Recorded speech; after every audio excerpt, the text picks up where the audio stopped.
Yeah, let's see. All right, sorry, I missed one here. So to get the new CD template for SketchUp, do I need to do a new download? So, yeah, Jim, if you check out, if you're using ConDoc and you go to the user area, pro resources, tutorial, actually it's gonna be on your profile page. So this is your profile page. If you just click on this download, you'll have that new template in there. I did put it in there so you can download the whole thing.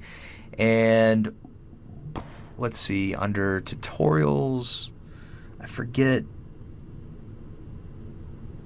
We'll put a link. I know I threw a link out on social media, but we'll put a link on the recap for this one too. And actually, we're going to package up an email for all the ConDoc users as well. That's coming soon. We've just been scrambling on, number one, finding the fix, which Christina helped us immensely with that, and then getting it kind of all packaged up. So, all right.